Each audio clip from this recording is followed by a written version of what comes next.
जी दोस्तों, अस्सलाम वालेकुम। अपनी कौम अपनी पहचान के सिलसिला पाकिस्तान की कौमें और ज़ातें एक और बड़ी अहम कौम की मालूमात के साथ राहत से ज़्यादा आपकी खिदमत में हाजिर हैं। आज हम एक और बड़ी अहम कौम के बारे में आपसे बात करेंगे। आज हम आपसे बलोच रवायात रखने वाली बलोचों की एक बड़ी अहम कौम और सिंध के ऊपर जिन्होंने एक तवील अरसे तक हुक्मरानी की और सिंध की हुक्मरान कौम तालपुर के बारे में बात करेंगे। इनको टालपुर या तालपुर भी कहा जाता है। तो वीडियो शुरू करने से पहले उन तमाम दोस्तों से दरख्वास्त है जिन्होंने अभी तक चैनल को सब्सक्राइब नहीं किया, चैनल को सब्सक्राइब कर लें, बेल आइकन दबा दें ताकि आने वाली तमाम वीडियोस आप तक पहुंचती रहें और कौमों के बारे में, ज़ातों के बारे में और पाकिस्तान में रहने वाली अक़वाम के बारे में दिलचस्प मालूमात आप तक जल्द से जल्द पहुंचती रहें। जी, तो आज हम जिक्र करने जा रहे हैं तालपुर कौम के बारे में। तालपुर कौम के बारे में जैसे मैंने पहले बताया कि ये सिंध की हुक्मरान कौम इनको कहा जाता है। मुरखीन ने इनके बारे में ये लिखा है कि ये लफ्ज़ तालपुर कैसे पड़ा, इसके बारे में दो मुख्तलिफ रवायात पाई जाती हैं। एक रवायत के मुताबिक डेरा इस्माइल खान के बानी मीर इस्माइल खान, इनके दो बेटे थे। मीर इस्माइल खान की वफात के बाद इन दोनों में शदीद इख्तलाफात पैदा हुए।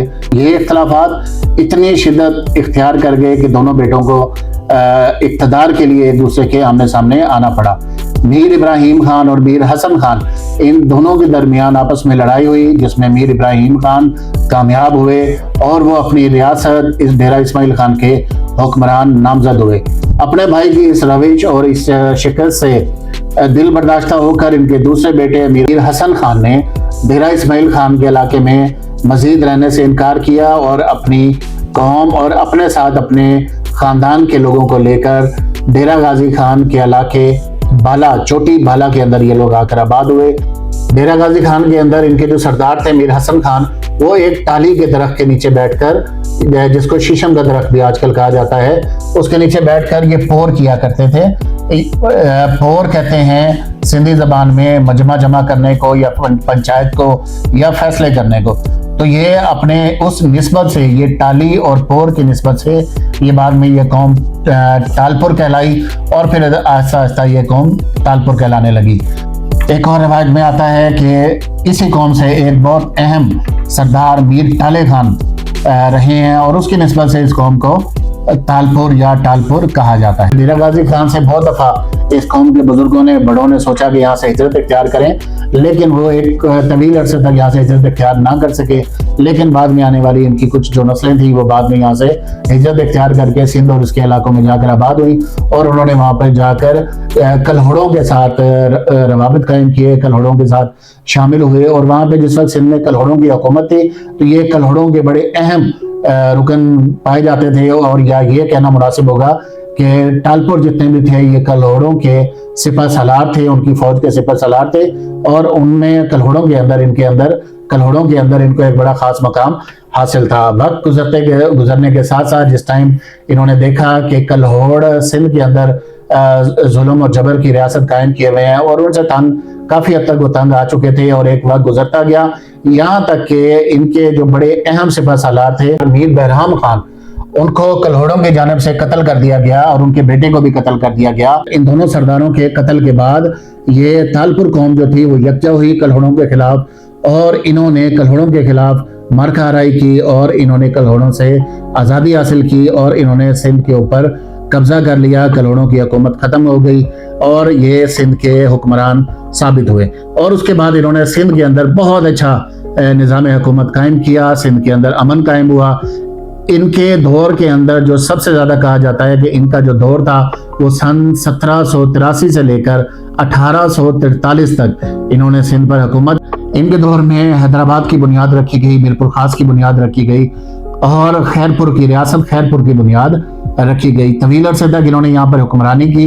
इनके जो पहले बाज़ाब्ता सरदार थे जिन्होंने तालपुर कौम को इकट्ठा किया, मीर फतेह अली, इनको इनका बानी भी कहा जाता है इस कौम का और पहला मुंतखब सरदार भी इनको कहा जाता है। मीर फतेह अली के बाद मीर सोहराब खान जो थे वो इनके सरदार या इनके बानी मुंतखब हुए और उन्होंने अपने दौर के अंदर खैरपुर का मशहूर डेजी किला जो आज तक मशहूर है और तालपुर हुक्मरानी की आला मिसाल कायम रखे हुए है, उन्होंने ये तामीर करवाया जो आज तक अपनी फ़नी तामीर के हिसाब से बड़ा मशहूर है और बड़ी अहम मुनफरिद हैसियत रखता है।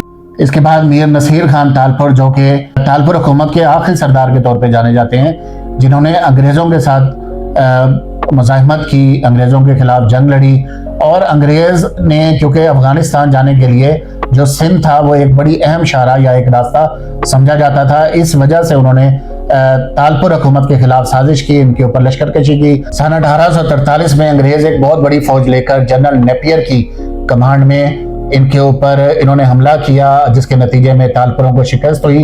شکست ہونے کے بعد تالپور حکومت کا خاتمہ ہوا اور انگریز نے یہاں پر قبضہ جما لیا۔ انگریز کے قبضے کے باوجود یہاں پر ریاست خیرپور جو تھی وہ تالپور خاندان کے پاس ہی رہی، اور جہاں پر ان کی 1955 تک حکومت قائم رہی۔ جو تالپور کی حکومت سندھ پر قائم رہی، اس کے اندر انہوں نے بہت ساری سندھ کے اندر اصلاحات کی، جن میں سب سے اہم یہ ہے کہ سندھ کے اندر امن قائم ہوا، کیونکہ تالپور قوم ایک امن پسند قوم سمجھی جاتی تھی، تو انہوں نے سب سے پہلے سندھ میں امن قائم کیا۔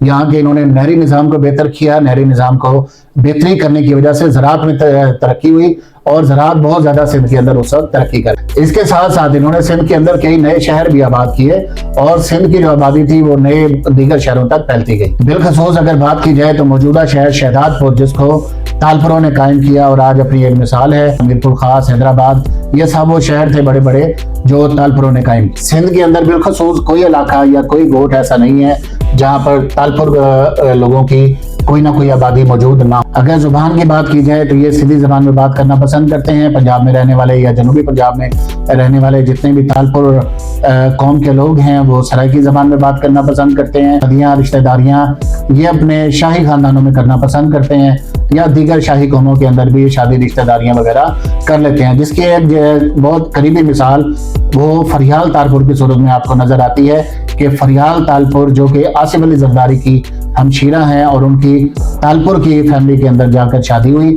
میر منور علی تالپور ان کے شوہر تھے، جو کہ رکن قومی اسمبلی بھی رہے، رکن صوبائی اسمبلی بھی رہے، تالپور حکومت کے اندر، تالپور قوم کے اندر ایک بڑا منفرد مقام رکھتے تھے۔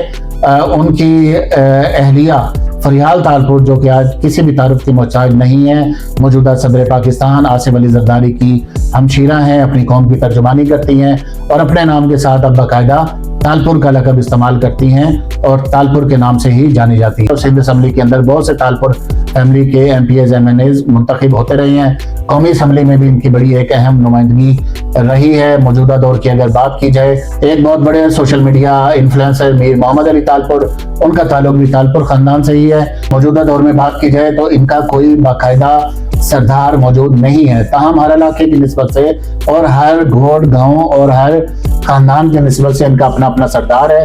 یہ دوستوں تو یہ مختصر معلومات تھی تالپور خاندان کی، جو کہ سندھ کے اندر آباد ہے۔ اگر آپ بھی تالپور خاندان کے بارے میں مزید کوئی معلومات جانتے ہیں تو کمنٹ سیکشن کے ذریعے ہمیں ضرور بتائیے گا۔ انشاءاللہ آپ سے ملاقات ہوگی جلد ایک نئی قوم کی معلومات کے ساتھ۔ تب تک کے لیے اجازت دیجیے گا۔ اللہ حافظ۔